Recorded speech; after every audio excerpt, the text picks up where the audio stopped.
piano students and all that. She felt that she wanted to contribute also. On her way out, she served the first 2 years in Buffalo here, Central New York, Buffalo, in the wax, and re-enlisted and shipped overseas at the end of the war on a ship to Japan to serve on General MacArthur's staff in Tokyo, where she served for 5 years. On the way to Tokyo, chaplain aboard ship, because my mother was a super musician, asked would she be on his staff, and she was. All 5 years of General MacArthur's staff in Tokyo, serving as a chaplain's assistant. So yes, that was my family. So I was very proud of representing and everything in my life since 58 years of marriage, but she died this year. Plus my 8 years, 4 years high school, 4 years of college. 66 years of my 84 years with that one girl. That was my family. We begot 3 daughters and now have 6 grandchildren and 8 great-grandchildren. And currently, my grandson, Adani, has already flown to the war in Iraq. Out there for 107. Question answered? Do you remember arriving? What was it like? Yes. We sailed out of the East Coast River, and this being our hemisphere here, out of here, down through the Panama Canal, across to the South Pacific, down near Australia, in what we call New Caledonia. They made some event of it for when we crossed the equator, the pollywogs and the fishes and so forth. You know, when you cross the equator, right, you have fun doing that. But that was arriving in the battle zone, so-called the South Pacific, had been going on. Sharing the sound? Yeah. December of 43. The Navy was really doing battle, fighting, well, Guadalcanal, fighting for themselves. The battle was in full force. So we went down there into New Caledonia, and that part of the world, and formed up into our organization. I have to say, when I had not been on a ship before of any side, particularly an ocean, and I remember well the natives in New Caledonia area swimming out to the boat and grabbing anything that we would throw overboard, like money and so forth, as they did in those times. I remember being impressed with the natives here all being colored orange and so forth. It was amazing. So that was our arrival, and that was where we formed up into the 1st Marine Brigade. Did you make any close friendships while you were in I did, but not close. I never maintained any contact afterwards. I tried to, on that one, I did lose some fellows. As you know, I was a lieutenant, commissioned 2nd lieutenant, and 1st lieutenant, came up captain. But the friends you make, not knowing before, because we come from all over. And I did follow up after the war, the situation I came into almost early on. It was not a happy reunion, evidently, for he and his wife. Came in at a time that was discouraging to me, because I had a warm, loving affair with my wife and didn't have a problem. But it indicated to me that others would have problems that maybe had married early and came back to it. And I figured I didn't want to get into that, so I did not follow any further continuing friendships with them, nor did I join any organizations after I returned home. And experience I had there, maybe shall we say, weakened my emotional stress test, because I thank God for being blessed to be returning home, as I lost a lot of men, particularly in Okinawa, and I've had a hard time talking. I think about it since then.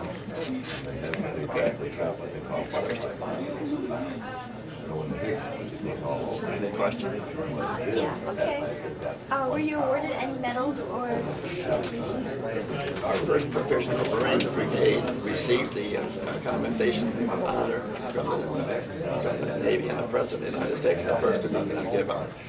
And for our action on Guam. Guam was the first parcel of land which was owned by the United States to be free in the Pacific War. Just the one medal and commendation from the President of the United States for the Navy. Were you a prisoner of war? No, fortunately, I was not.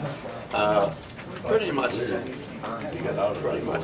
idea, hard for you people to understand and hard for me to justify now. We kept no prisoners. We were tolerating prisoners. So I asked that they escort to the rear. They did not go far. When you were in the war, how did you stay in touch with your family? When you did what? When you were in the war? When I was in the war, How did you stay in touch? that would be of interest to you young people today. I have sent samples of what we call the mail. Today is email. I brought these along to show you. Everything was censored. It was sent back and forth in the mail. Today, the matter of information is instantaneous. They know in Africa, which you do, downstream Buffalo, as it happens, as you know that. And you can pick up the day picture, the place, number, anybody you want to know. Everything has a website. And in our days, I have some old letters at home from my wife and so forth. Oh, the letter only took 23 days to get there on this or this 24 days and so forth. That was accepted. As a matter of fact, when I left the States in that December of 1943, I think they were 6 weeks before they got any mail. Of course, trying to write every day, one would come in like this, and the people would be amazed I got the mail today, but we wouldn't have a response back from them. Maybe, they're coming to us or becoming bunches also. It's just the way it was by ship. And also they reduced the mail itself and censoring it to this small size. So you see, even almost illegible to read them, you know. And that was the method of communication at that time. So days ago by, and I feel sorry now as I sit here talking about this and appreciating our own houses going off to the war with Iraq. So forth. How the parents in those days, the family in those days, must have worried themselves to death about what has happened to my boy or my girl out there. They've been gone for 2 months, and they hear on the radio that such and such a war is going on, and such an island. I was on Guam and on Okinawa. I was out there 24 months. How they have to wait, and they hear something on the radio about a big lost today, and they get it on the radio, and they knew that their family, boy or girl, was in that theater of operation. Can you imagine waiting to hear that you have brothers or sisters, and they're off today, we'll say Italy, Africa, or wherever it may be, and you know they're fighting over there, and even today, I'm sure families in the United States are wondering, was he shot down? Did that helicopter come down? In those days, they waited weeks to find out. Always worried that somebody was going to come to the door after an officer. I'm sorry to tell you, your son was killed in action at such and such a place. Getting that, it's a bombshell. In the meantime, wondering. So that was significant, and you'll hear from people today who lived here and went up to those times how they worried. Also, almost to that. After communications. Next question. How do people entertain themselves? How did people understand themselves? Entertain. Pardon? Oh, amuse themselves? Yeah. Oh, entertain themselves. Well, we have radios.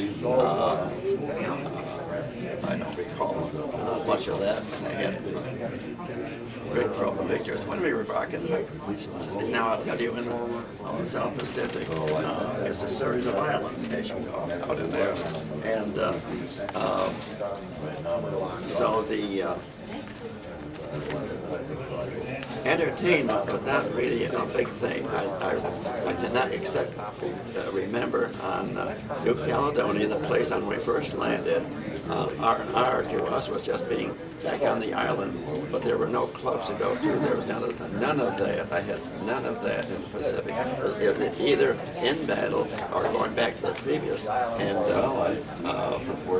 visiting, and that was entertainment.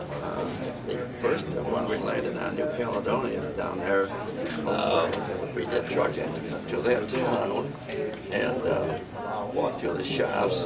I collected no collections of those stuff out there. What I picked up, like I have some pictures here, might be lying around. I have a bell at home I picked up. I probably think it was on Guam or Guadalcanal, and that's the only piece of memorabilia I got out there. As far as entertainment, we entertained ourselves. I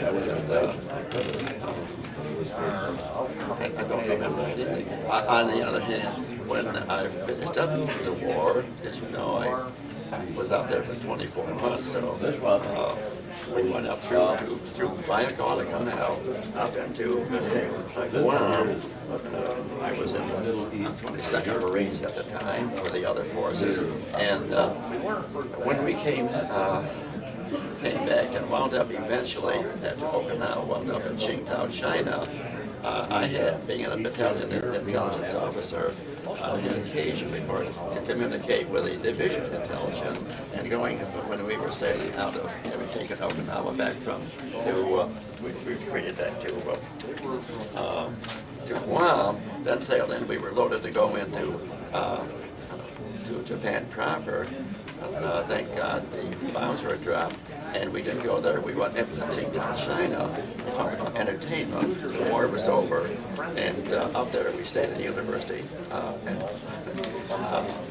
Having become acquainted with Paul Wong, who came from China, but he was a division intelligence officer, became a friend of mine aboard the ship as we were going up there.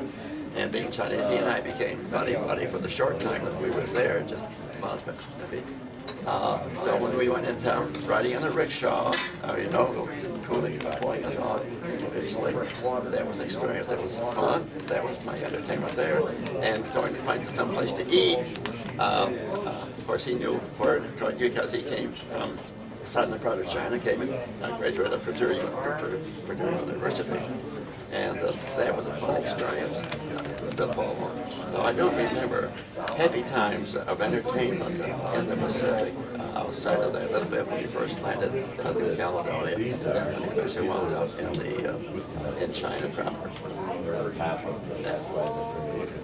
Any other questions? Did your experience in the war change the way you thought about the war and the military in general? Well, we had no idea. I was not a history major at Colgate University. I was English literature. I had no idea, and the people today, I'm sure, have no idea of the experience. And it has to color the way you would think. I have been for years, and still, it bothers me to go into war. But today we can say, oh, yesterday there was an Orchard Park. Today, there is no Orchard Park. Our community, we can destroy so much in so little time today that we can self-destruct ourselves in this world if we go. We have to go to agape love, type of love, accepting everybody without fighting everybody. Just things like God has given you the resources that you had. Yes, it's a thing. Having been there and having had some of my men. It's tough to take little kids, it really is. Another question?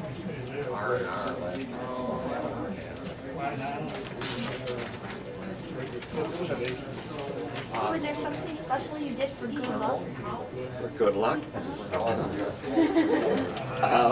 My wife and I had a little elephant, silver, and we said that we call him BJ. GJ, as a matter of fact, was part of my email. GJ at Masten. And but that little silver envelope she carried all the time.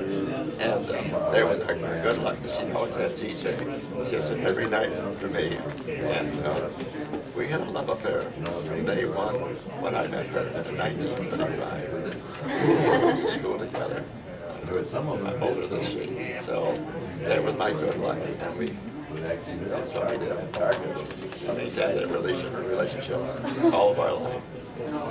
Nothing other good than good luck. Corresponding as often as we could. What did you think of your fellow officers, other soldiers? Outstanding. I'm here today with Cutworth, who comes from Central New York, and I have a picture of us here I can show you. Where we were, he was in my marriage, Quantico, and another fellow by name of Stan Worry was there, and so we had established a relationship, and the picture I show you here will be he and 14 others from the same town, and I had a good relationship with the ones where I was serving the war. We were out of the fellowship, of course, to do our job, and you had ranks. One thing that you have in the Marine Corps is discipline and respect. If you don't respect the man, you have to respect the office. Well, you know, son of a gun is that I was cramped and so forth, but you have to respect the office that he holds. And that's the way we were trained in the very beginning when we reported to Paris Island. There was no question to or don't whether you thought it valid or not.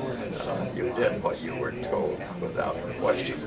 And so we respected each other, and as we were along, say, between the two battles that they were in,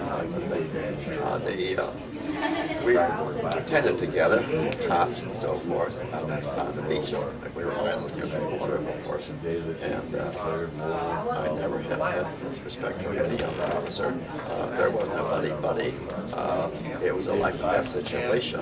You go in, and you had like hell to lose one of your officers or any one of my men in the platoon that I was working with. And so I had no disrespect for any of them. All equal. Do you remember the day when you got to go home? Oh, glorious. I told you that waiting for my wife, and we had, at that time, you had to have so many points based upon your time in service, shall we say, or over there. There were people there. Although I was there for 24 months, there were there that been even longer, for sure, based upon the situation. To be returning home, my wife and I were communicating and getting more and more excited about being back together. And of course, the deciding point, the VE Day had occurred, and VJ Day is what we were called, because of Japan or Europe or Japan. So ours was VJ Day. I had enough points finally declared coming home, notified my letter. And on our way from China back, we came by the Philippines. Now the CBs, another form of service, excellent people. They can do all the things like carpentry and electrical work, and masonry and building bridges. They were fantastic. We picked up a group of them to the Philippines and we returned to San Francisco. And it was a glorious day. We all cried as we came up the San Francisco Bridge back to the United States to see real white people and all that were, I meant white because they were American people, nothing any color. We thought nothing of color in the service. But and back in the homeland, and men and women are just each other, and so happy. And I was amazed. I had about 25 cents for a chocolate milkshake. But I think so gone up in price since I've gone. That's something else. We'll find out you have a full meal for 10 cents, roast beef, gravy, and all the rest when I went out. And since then, of course, you know where the things have gone. But it was a wonderful feeling to know that we were coming home. And in my case, I took the train to Costa back to Chicago and Syracuse. So, yeah. lucky coming home after securing the war from the United States. We were proud, relieved, and encouraged ourselves to get right back to our family. What was your most memorable experience from being in the war? Well, it was a series of experiences, wherever I was. Every day was a new day, and the days that we were not even used to the war in Guam was a short duration compared to the one in Okinawa was 81 days. It was about 20 days in the one in Guam. And I think we probably lost maybe 300 or 400 men. Guam was an easy campaign, although it was my first and very impressive. We lost maybe 10,000 men. And on Okinawa, it was the bloodiest battle that the Marines have ever fought. Was the Battle of Okinawa. Thousands, about 90,000, over 100,000 Marines or Japanese that we killed there. That was a very, but it was kids. It was a tough fight. What did you do after you got home? When I returned home, with my wife, my experience there was interesting in that we had communicated when I hit the land, the USA, called from San Francisco that I had landed. The train, when I would be through riding in Syracuse, and her father had taken her up to Hotel Syracuse waiting for me. And you know, the stuff hit the fan when I got to Syracuse. She was supposed to be waiting for me, and I went to the hotel. I haven't seen her for 24 months since December of 43. And you can imagine me when you see somebody who okay. I go into the hotel asking for my wife. They said, she is not registered here. I said, what the hell are I? And so, of course, I'm loaded for bear to see my wife, and I'm in the same building that she's not there. And I said, I'll knock the hotel right to the ground, finding her. So I promptly called her father down the corridor, he's the president of the bank down there. He said, she's there, she's in room so-and-so. I told her to get there, asked her to go to the room, so she was not registered there. And so go up to the room, I said, you open that door right now, and so forth. He said, knocked on the door, and she was there, saying, get out a little way, you know. So, but anyway, I was gung-ho because we knocked over a lot less before that, so, but that was, so I would say humorous. It wasn't humorous. She had waited, the train had been delayed coming through. Of course, she'd been ready and dressed when I was up to arrive, and by the time I got there, she started to go like that. She was asleep. She was ticked off because she wasn't all dressed up. That was a rival home, but John had her honeymoon from Quantico when I married her 24 months before that. So we promptly booked ourselves down to Broadway, just enjoy New York for a week before our honeymoon. Saw a play or two down there. Came back home, started my career with the IBM Corporation. When you got home, did you go to work right away, or did you go back to school? I had until that December, until March, of accrued leave. I had not been employed. You know, I went right out of college. I enlisted in college, and for 2 summers I'd gone. First summer to the Philadelphia shipyard for training, and then second summer down to Quantico, the Marine base, down to the FBI training rifles and so forth. And then graduating right into college, immediately down to Paris Island. And that was the beginning of, and moved up to Quantico for commissioning, and that's August, and married. And 43 was a significant year for me because I had won the championship as a square guard in 2 mile C4A, a first before the university. I won the cross country also before that, but then married and commissioned a lieutenant, shipped overseas, and so that was, and all the time I was in school knowing that I was trying to go with IBM. When I came back, I'd probably fly, so they took me as an employee immediately and trained me, and I made a career of moving around, had 5 different roles around the country. The IBM was retired at 56 with the IBM, having lived around the country with the IBM Corporation. So I had a job at it, and that's something else I would tell you young people here now. This is nothing else you get out of it. Because it's saying be all you can be. And I represent Colgate University today, here being a graduate, and working with the directors down there, and a representative here in Orchard Park, East Aurora, West Seneca, talking to your prospective students at Colgate. And my lifestyle was such as I lived alone, told you in high school, large part of my time. Set your goals for yourself, and be motivated to do what you want to do. And I want to continue that you can be all you want to be. If you are motivated from within, nothing in hell is going to stop you from doing what you, I mean the right thing, okay? Right thing. Morally as well, ethically, every other things in life. Not fooling around as they seem to be doing today in a lot of things. There's a respect, lack of medicine, lack of language, all of those things. I don't need to preach to you. I use the words Christian, you may be Muslim, you may be Jewish, you may whatever, but the right kind of life.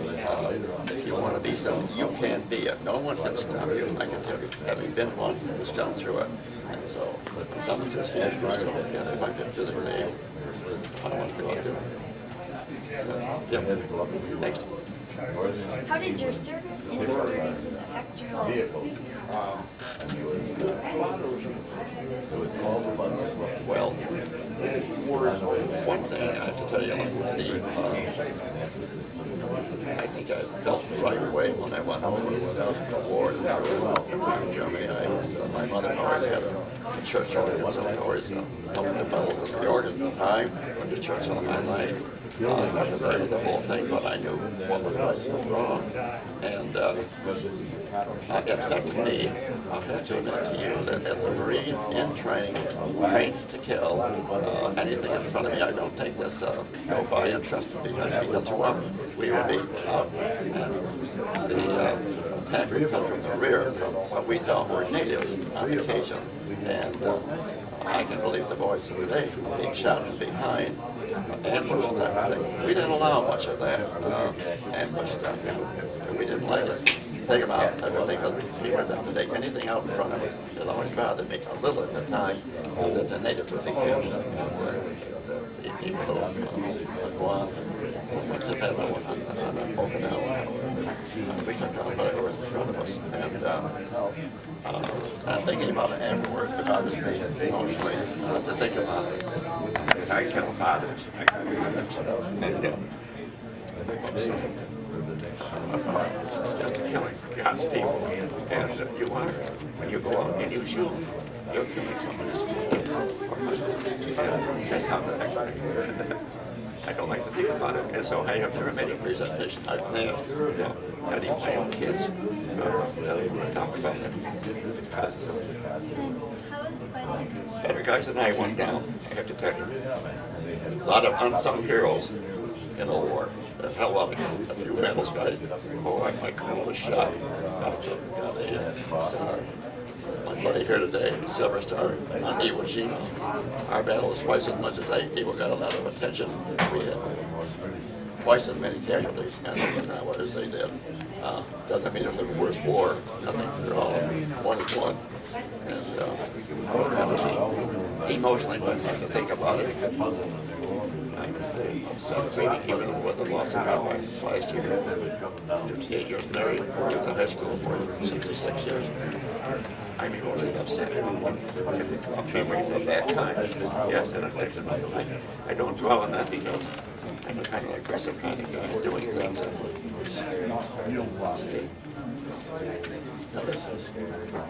Where were you when Pearl Harbor was bombed? Pardon? Where were you when Pearl Harbor was bombed? Where was I? Interesting question. I was a student at Colgate University. I was sitting in Theta Chi with the fraternity at Colgate University. Sunday afternoon, on that Sunday afternoon, I planned to go to chapel on the hill. It was a Sunday afternoon service. And the preacher, Reverend William Davison of Colgate, graduated to He had influenced me, helped me to go to Kobe University. He was to be the speaker that afternoon. I had the radio on before going up, sitting in the house, and the notice came over. Pearl Harbor has been bombed by the Japanese. Well, we had known that the war was going on in the 30s in Europe. We had not been found ourselves complicated at the time, committing ourselves to the war.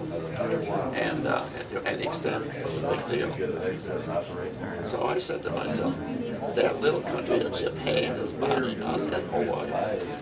What the hell do they think they're doing? And I can't believe this. And so I go up to the chapel on the hill, and we're all talking. Did you hear that the Japanese had bombed us at Pearl Harbor, that little country? So but that's the way we felt. That won't last very long. What's going on here? So we started talking about it, go back to the house that night to talk about the war with the Japanese, that little country. Well, of course, it was a diversionary action because we hadn't gone over to Europe yet.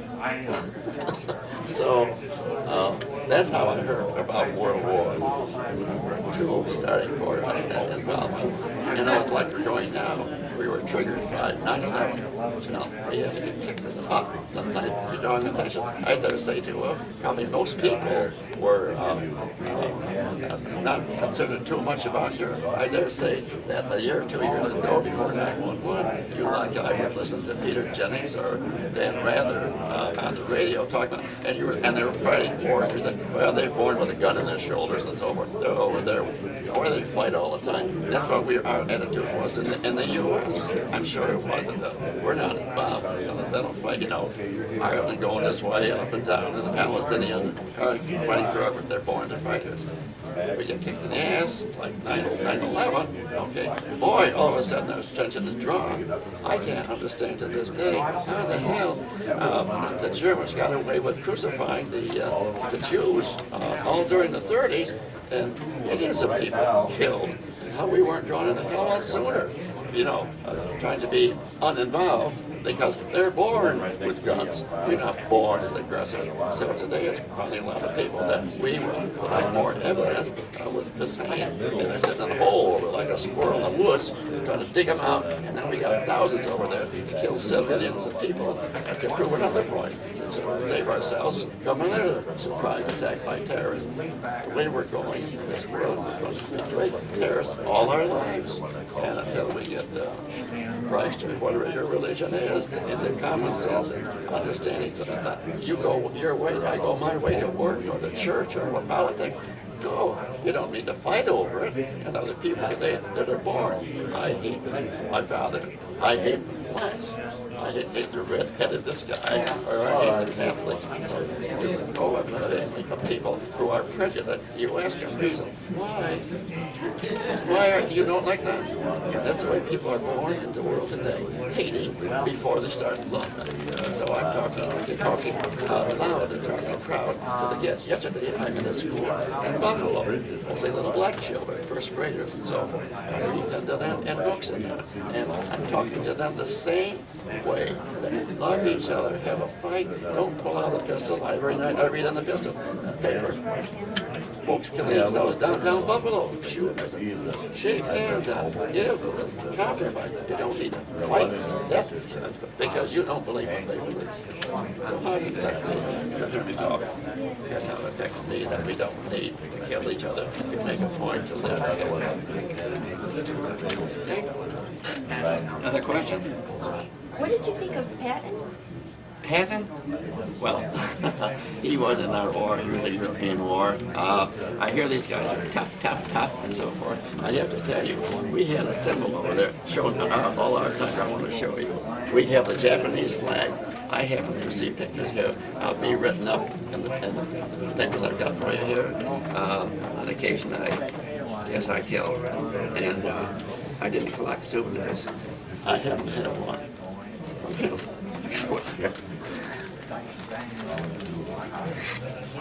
That's a Japanese flag. He carried on his body. Probably had a family. I have it. One of many.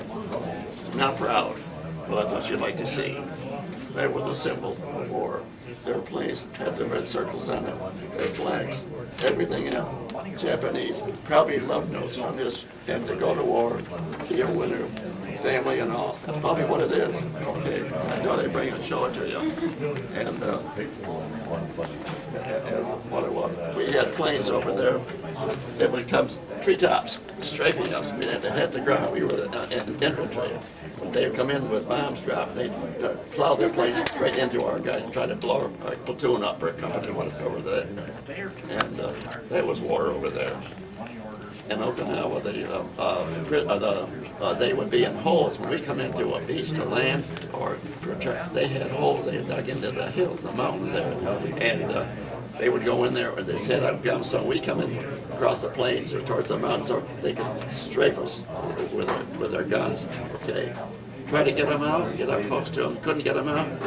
Our men had flamethrowers. Flamethrowers are a big tank of gas, and they go in and incinerate the people that are in the caves. Often it might be the citizens of the town in there and hiding. We didn't know. Torch them with the flamethrowers, and then they definitely. And we took very few prisoners. That's the way when you come on beaches. I have to tell you, I've got these books to show you pictures in here of landings that we would make off the big ships coming into the shore to land. Prior to our arrival there, our planes bombing, trying to wipe it out. But if they're in caves and dug in so the bombs can't go get them, just like they are over around now. So in cave, hidden. So is anybody in there? I don't know. Put the flame short. So this is a picture of my class when I went to. We went down to school. That was in that group there. And yes, there's another question. I think that's it. Okay, thank you. Do you have any other questions that you'd like to ask? Why did you choose the Marines to go into? How did I choose and why did I choose the Marines? Good question, because at the time, entering the war, it was you could enlist or you could be a so-called non-volunteer. You were just shipped into it. They had the draft at the time, where if you didn't choose, they would just draft you into the service. At Colgate, when I was there, people from the Army, Air, Navy, Marine Corps came to, and if you were interested, you would go and apply. I, being a distance runner, and I never had a car until after I married sometime, came back from the war, but so I was used to being on the ground. I felt comfortable on the ground. I ran cross country. I've cross-country races, you know, and 2-mile distance running. So I was married to the ground. I didn't like the idea of sitting in a plane, just a little box in the sky. That didn't appeal to me. And I chose the Marines because I felt I wanted to be on the ground. I wanted to try for the Navy and the Air and the Marine Corps physically. I passed them all. At the time, I weighed, well, I weighed today 130 pounds, and not I weighed a little bit more for the idea, but I now weigh 130, which is what I did at that time. And so I chose the Marine Corps because I wanted to. And they picked me up on that first year. It was 41. I went right down to Philadelphia, and the next summer I went over to Quantico itself. That's why I chose the Marine. And some of my boys in the house, the guy house, had already gone after the war. See, I went out in 43. Some of them guys went in 41, 42, 43, and so forth. So I wanted to follow some of them also. And so I was proud to be called a Marine. Someone asked me about our stages of training, and that might be of interest to you, because that when I first reported, when I went down to Philadelphia that summer, it was a parade, march a little bit, other things, you know, but not in the weapons or that I got. I got that when I 43 when I went there down to Paris Island, and what came out of that one was that we definitely learned respect and following orders. That's entirely. We had to learn just all the way through. We were training to load or to fix our rifles, clean them, put them together, blindfolded, that kind of thing. Borders, we had to use that. We went all kinds of vaults and so forth.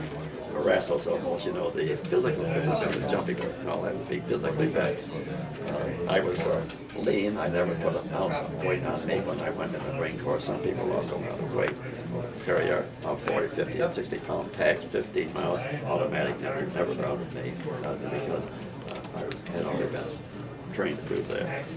These are some pictures you might want to look at of the scenes. Pictures can tell a lot more than a conversation. Another one? Any other questions you've got here?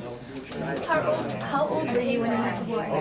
When I was, well, I went through high school, born in 1918, okay, and I went to school, I think, when I was about 7, and 12 years later I graduated, and after I graduated in 1938, and then I went to I was working in the factory in high school. I took that most of my time.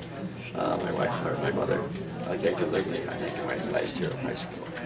But my father and mother had gone different ways. But anyway, she came back. So I worked in the factory in high school to earn my board room, and then worked there the year afterwards. So I went to Colgate in 1939. From 1939, I went in when I graduated from Colgate in 1943. So you see, I was almost 29 when I went in. See, was that running for it? What's the math? 1943 and born in 1918. So anyway, ended back in 45. So that was my life. I have this here as a picture of my discharge from the U.S. Marine Corps. I went in NPFC and came on the captain as far as rank goes in the service. Incidentally, you never displayed rank in the service on the field of battle because that would draw attention from your snipers and your gunners. There's that picture there. Other stuff here. I labeled some of these for reasons that might be of interest to you. Try to make it easy.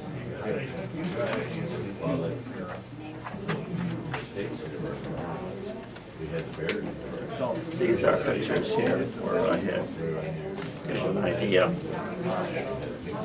Guam, Okinawa. Oh, Sugarloaf. You'll hear about Sugarloaf in Okinawa. It was just amount about 50 feet high, and a lot of people were killed. We lost a lot of people there on Okinawa. Tremendous losses that we did. I picked it up for that reason. And this is Guam. Guam was a little easier battle, only 12 days.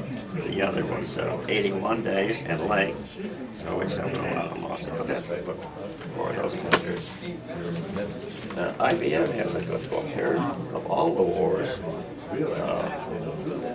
There's this one. Tells you the years that it was in, pictures of it.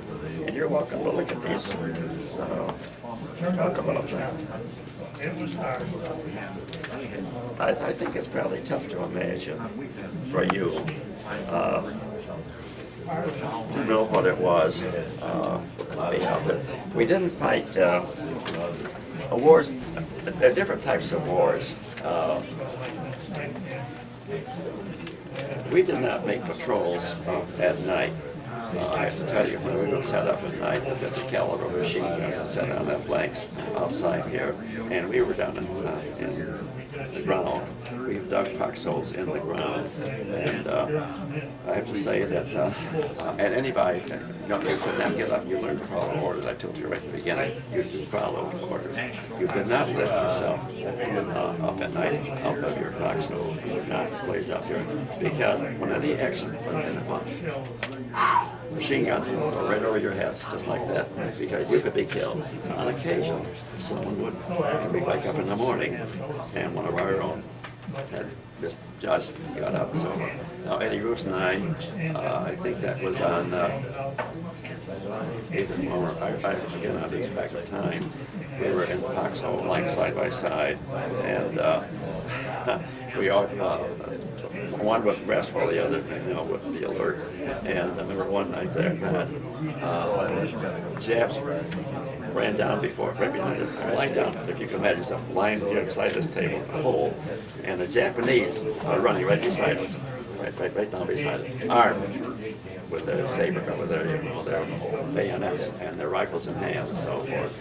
And maybe not picked up yet by our tracers on the perimeters on 50 calibers. And we were always ready, had our knives ready. The one that was awake was alert and so forth. So if one stopped, we could cut him, get him down. But the law was you stayed down. You stayed down in the hole at night while they swept the areas. And well, as Father Mac would be out in patrol in the jungle, going through a lot of jungle, there's always temperate down there, no snow, lots of rain. In fact, when you're on patrol, had to scout out and scout back. Because you generally had to draw fire first before you found the Japs. Someone had probably been hit or draw the fire before you know where the hell they were. And then they cut them down because they'd be camouflaged there. So that was our experience in trailing. We were not normally out tracking too much. Clean up maybe near the end, but be more of that. But we really moved across flank form, and it was always important because I reported my general was killed, and I throw my major's picture there. He got the Medal of Honor, got him in honor, and but in traveling, following orders, you didn't want to have them on the flanks on either side back of you. Growing up, say on Sugarloaf, for example, at one point I called the governor, or called the general on it. We were pissed off on that. We didn't make one or 2 days there. We weren't doing a hell of a lot. Just holding our own, killing them, getting them out, and so forth. We killed 80,000 other people on that island, on that Sugarloaf, and they lost over 3,000 right there. We were there 81 days. And I just ticked off because that day I would be into. I took the message from up to the general, back to the general for what went on, what might be for the following day. And he called me down one night. He said, "Well, Masten," he said, "a goddamn Marine wants to die with his boots on." I said, "You." The general, I said, "We should be pounding the hell on our flanks, bringing our guns up and so forth to do more damage, to kill more people, because they were getting us from the side. We're going this way, they were getting the goddamn cramp from the right." So I just was pissed off more than once with some of the orders that were coming down. And well, something funny you asked about happened. When we were back in reserve, getting ready for the next battle, filling up with replacements, we had movies on occasion someplace, And we came back from a movie one night. I don't know where I was, Okinawa or Guam, I can't think, or back on Guadalcanal. And we came home from the movie, and they have snakes out there. They have animals and elves. And the habus run 5 to 6 feet, and a poisonous snake. We came back to the show and I talked about funny. We all laughed about it. It wasn't funny. He jumps up into his hammock. He got swung there. Okay, gets in there.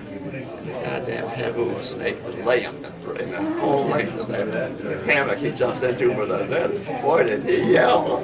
We came over there. Got that snake. Funny, but not funny. But he wasn't betting. Another time. Because we were back in the rear there, the chief would take me for orders back to headquarters for what we're going to do for the day. And one morning I got up and my chief guy was there, and we came along. One guy still sleeping in his hole in the ground there. He says, "How many, for a pillow?" And anyway. There's this guy lying there. He's got one of these big damn snakes lying right beside him, right in the front. God, we looked at it. We didn't want to disturb him, and didn't want to disturb the snake. And so somebody finally came with a pistol. The guy came alive. So there was a humorous thing. So that was humor. All right, a little bit of life in the islands. The natives were friendly. Some had been Christianized or missionaries and so forth. Friendly people.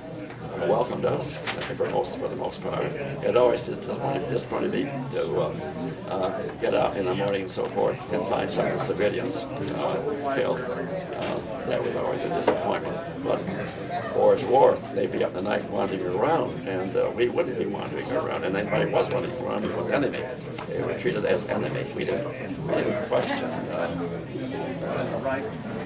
too much. Even though if they were up, they were down. They were safer down for us than they were up. So, that's a question. All right, we got about 2 minutes left, so if we could just wrap it up. Oh, yes, I referred books to you. I know all these are probably in the line, right? The pictures, you've seen the pictures here. Yes, these are some more. Pass these around. I'll look at it. See an idea. What idea? The war was a disappointment of life. I talked to some, I don't know him now, we sat down and we were going to a lodge where we talked about the war, and I just feel that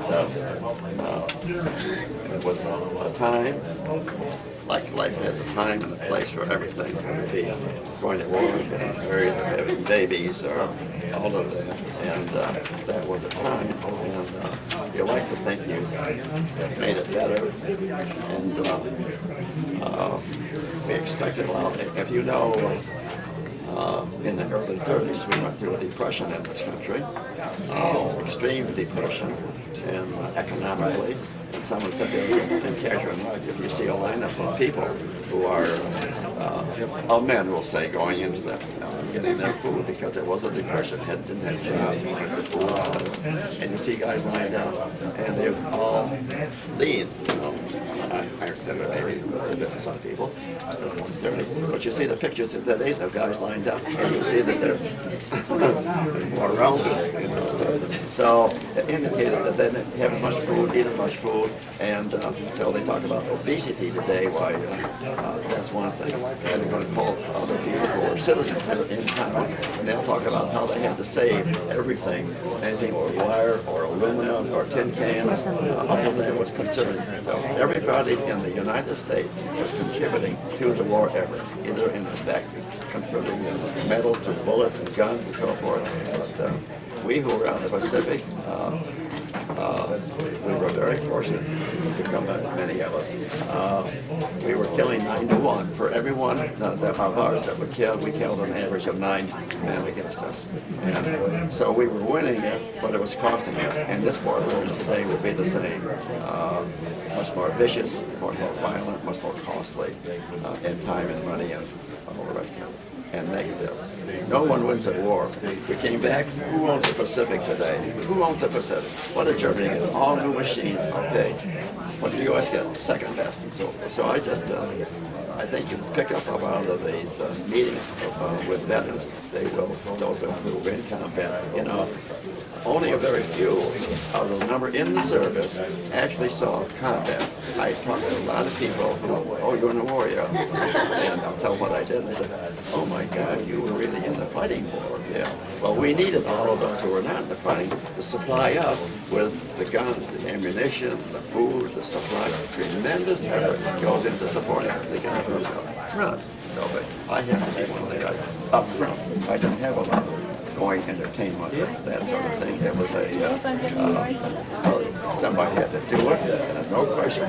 My grandson, who is a student, teacher, graduate of Harvard, and teaches school now, he wanted to talk to me about himself. He was recording some stuff from me this last summer, and he said, you're fearful? I said, that's a word I never heard.